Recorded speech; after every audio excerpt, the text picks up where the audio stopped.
Hey, welcome. You're literally here from the beginning of my YouTube journey. That's insane. Go ahead and subscribe because things are just getting started. Alright, let's do this. World War Z is this insane co-op horde shooter where you and up to 3 friends are literally pancaking hundreds of zombies per second. And it's as satisfying as it sounds. 4 campaigns across different cities, each building toward these massive wave defense moments where zombie swarms hit like an actual tidal wave. The gunplay is simple but surprisingly deep, with 6 unique classes: Gunslinger, Medic, Hellraiser, and more, each with their own skill trees that completely change how your team plays together. Stealth is even an option, but honestly, nothing beats unloading an RPG into a wall of undead. Higher difficulties will genuinely test your crew, and the replayability is crazy. It's on sale right now, and with a friend, it's an absolute... And so it is written. The Last Faith is one of those games that wears its influences proudly. Bloodborne, Dead Cells, Elden Ring. But don't let that fool you. What Kumi Souls pulled off here is genuinely impressive. The 2D pixel art is absolutely stunning, and the combat? Meaty, satisfying, and rewarding once you get the timing down. You've got guns, spells, swords, axes, and this brutal execution system that just feels good. Sure, then yeah, the difficulty spikes keep you on your toes, but honestly, that's what Souls-likes are all about. If you love that punishing but satisfying gameplay loop wrapped inside one of the most beautiful pixel art worlds ever made, this one's absolutely worth grabbing on sale. Your wallet will thank you.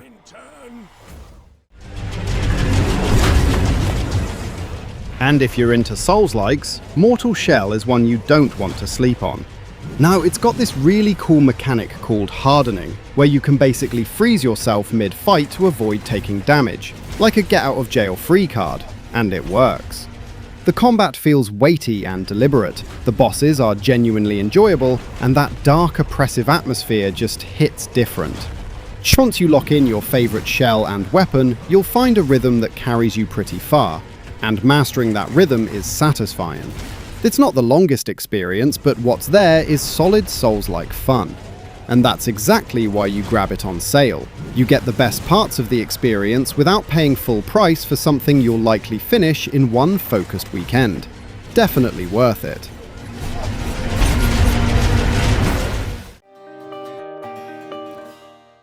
If you're a fan of tactical co-op games, this one is seriously worth your attention. Sunderfolk is basically Gloomhaven, but way more approachable, and that's a great thing.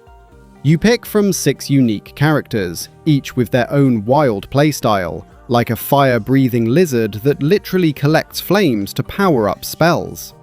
Up to 4 players jump in locally, with your phone acting as your controller, which sounds gimmicky, but actually works really well. The card-based combat is clean, intuitive, and satisfying, especially when your team starts pulling off these clever synergies together. Sure, it leans more into tactical combat than deep role-playing, but honestly, that keeps things focused and fun. The voice acting is fantastic too, and on sale, it's an absolute no-brainer for a couch co-op night with friends.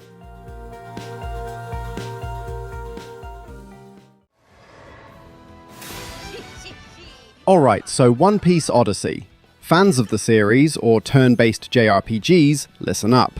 The visuals are straight up the best any One Piece game has ever looked. Locations, characters, attack animations, all incredible even on your 20th viewing. Combat is fun and competent, think simplified Dragon Quest, and the full Japanese voice cast absolutely nails it as always. Slingshotting around as Luffy during exploration never gets old either. Sure, the story plays it safe with a non-canon setup, and yes, it leans into cutscenes pretty heavily, but for a laid-back, story-driven experience, that's kind of the point. The foundation it builds for what a One Piece RPG can be is genuinely exciting, and at a discount, you're basically paying bargain bin prices for what is clearly a passion project with real budget behind it. Easy grab.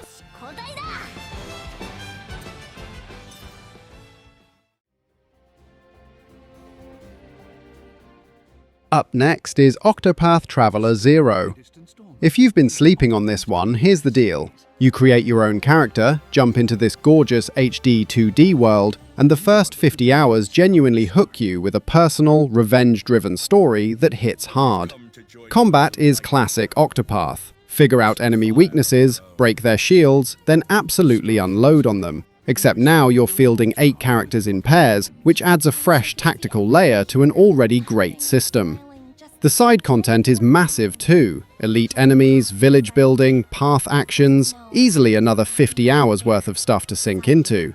Sure, it started life as a mobile game, and you can occasionally feel that in the structure, but the team did a genuinely impressive job reshaping it into a full console RPG. At a discount, you're getting close to 100 hours of that signature Octopath goodness for the price of a cheap lunch. Hard to argue with that. Engage in new battles with parties of up to 8 and powerful servants of the Next is Warhammer 40k Rogue Trader. Owlcat Games basically took everything they learned from the Pathfinder titles and went full 40k with it. And yeah, it absolutely slaps. You're a freshly minted rogue trader thrown into the deep end after a mutiny wipes out your predecessors. And from there, it's fully turn-based tactical combat where cover, action points, and some seriously broken character builds keep every encounter feeling like a proper strategy puzzle. On top of that, you're managing an entire protectorate, exploiting planets, upgrading worlds, running a dynasty. It's a meaty game. For a game this dense and this ambitious, catching it on sale means you're essentially getting a premium CRPG at a price that's hard to justify skipping. For they have the power to feed the Emperor's flame. Up next is Dead Space Remake. Motive took a survival horror classic and somehow made it hit even harder. You're trapped aboard the USG Ishimura, and from the moment you step on, the game never lets you breathe. 7 weapons, each with alternate fire modes, stasis to freeze threats in their tracks, kinesis to hurl objects at enemies. The combat toolkit is deep, and every encounter demands you use all of it smartly, since necromorphs spawn unpredictably, meaning no area ever truly feels cleared.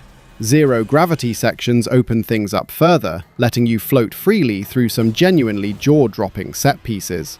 The puzzles are clever, the atmosphere is relentless, and Isaac Clarke finally has a voice that sells every terrifying second of it. If the tension occasionally gets overwhelming, well, that's kind of the whole point. For a remake this polished and this replayable, grabbing it on discount is honestly a steal for one of the best survival horror experiences money can buy right now.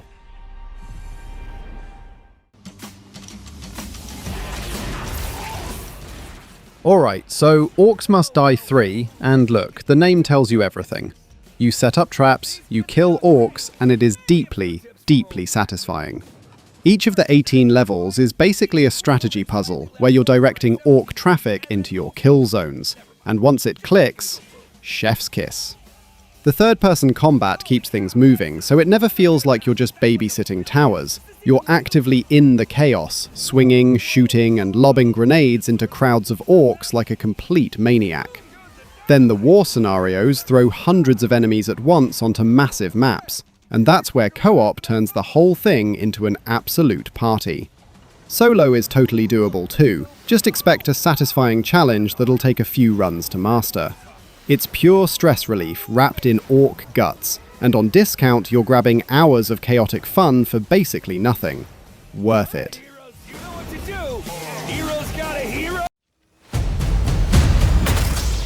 Next is Jedi Fallen Order, and look, if you've ever wanted to feel like an actual Jedi, this is pretty much it. Think Sekiro-style swordplay, parrying, dodging, attacking from above, but with force powers layered on top. So you're pushing stormtroopers off ledges, yanking droids out of the air, and hurling your lightsaber across the room like the unhinged space wizard you were always meant to be. The levels are genuinely massive too, with locked doors and hidden paths that open up as you unlock new abilities, so backtracking never feels like a chore. BD1, your little robot buddy, keeps navigation smooth with a solid holomap. And honestly, the lightsaber customization alone will have you scouring every corner of every planet just to find the right emitter.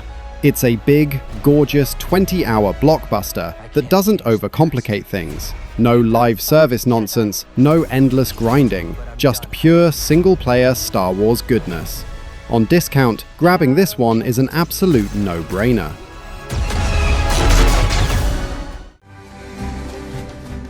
Next is Chained Echoes, and this one was built by essentially one guy pulling inspiration from Chrono Trigger, Suikoden, Final Fantasy, you name it.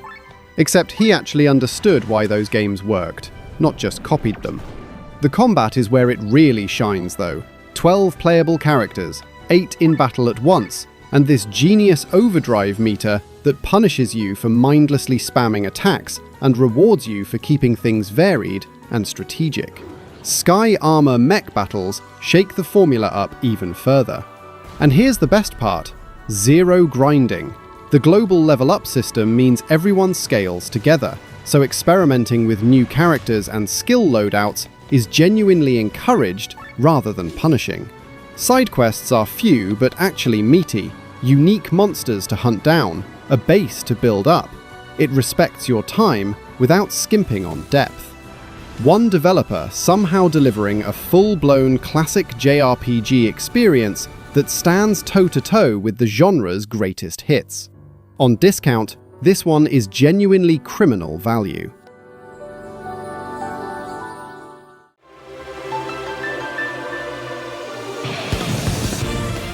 Moving on to Ys Memories of Celceta, and if you've never touched the Ys series before, buckle up, because this thing moves fast. The combat is relentless, dodging, blocking and swapping between 3 characters on the fly, each hitting different enemy weaknesses with their own attack types.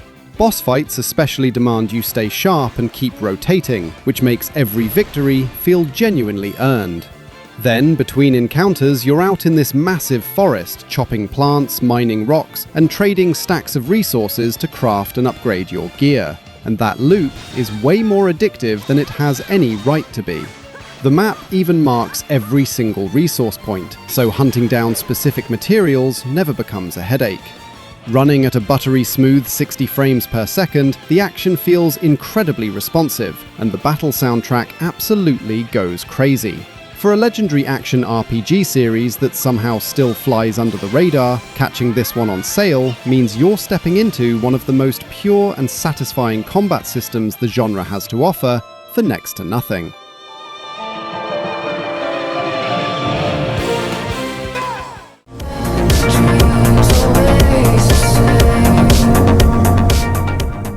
Alright, so Cloudpunk. And this one hits different if you're into cyberpunk vibes. You're a delivery driver for an illicit courier service in this stunning vertical city, and the moment you hop into your hovercar and start weaving through neon-soaked skyscrapers in first person, genuinely one of the most immersive things I've experienced in the genre. The city feels alive too, every district packed with scavengeable resources, merchants and side characters with their own stories to uncover on foot. Then the deliveries themselves throw moral choices at you that actually carry weight. Do you dump a dangerous virus into the ocean or hand it off to a criminal? Nothing is clean cut, and the story keeps you second guessing throughout. It's less about action and more about atmosphere and narrative, which honestly makes it a refreshing change of pace. For a cyberpunk experience this authentic and this visually striking, snagging it on discount is a total steal. Peggy 16. Next is Final Fantasy VII Remake Intergrade. Takes 6 hours of the original and explodes it into a 30-plus hour action-packed thrill ride. And somehow, every single second earns its place.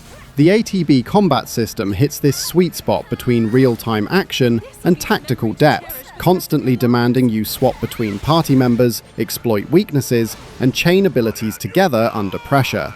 The pacing is genuinely masterful too. Tense battles flow into dramatic story beats, which flow into quieter moments of exploration. And the Yuffie DLC included here cranks the combat speed up even further, with this slick synergy mechanic that makes the two characters feel like one unstoppable unit. The game knows exactly when to go full spectacle and when to pull back, and those big story moments hit exponentially harder because of it. Does it hold your hand occasionally? Sure, but it means you never miss a single cinematic moment worth experiencing. At a discount, getting this for this price is honestly ridiculous value for one of the most visually stunning RPGs out there right now. Yeah, but I'm not your sister.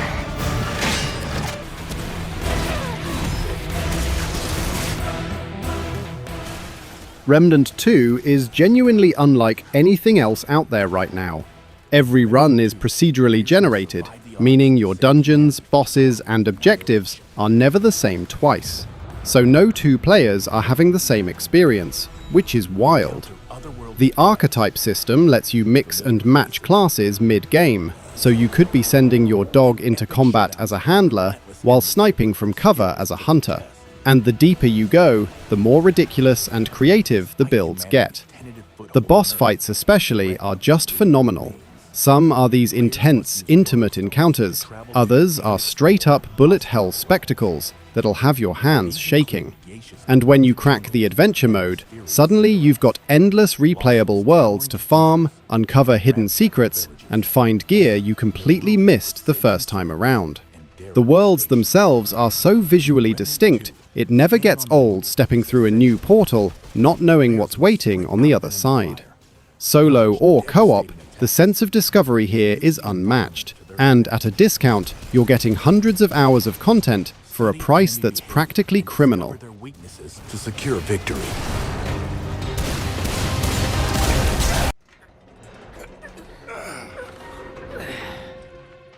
Up next is Final Fantasy VII Rebirth, and I genuinely don't know where to even start because this thing is absolutely massive. The combat builds on Remake's foundation but cranks everything up. Synergy attacks, limit break overcharges, backline commands that let your bench party swoop in like a lifeline when things go sideways. Boss fights play out like actual puzzles, where pressuring enemies into stagger feels incredibly rewarding every single time. Then, outside of combat, you've got chocobo taming, Queen's Blood card collecting, a full piano rhythm minigame, chocobo racing, and that's barely scratching the surface. The open areas are packed with towers, special monsters, and side quests that are surprisingly deep rather than just filler. Layer on top the materia system, folios progression, crafting, weapon skills. The character building alone will keep you busy for days. For a game this generous with content, catching it on sale is practically highway robbery. But why come back now? And that's all the Steam deals for today. Hope you grabbed something good. Drop a comment on which discount you picked up. I'd love to know. I hope you enjoyed today's video, and I'll see you on the next one.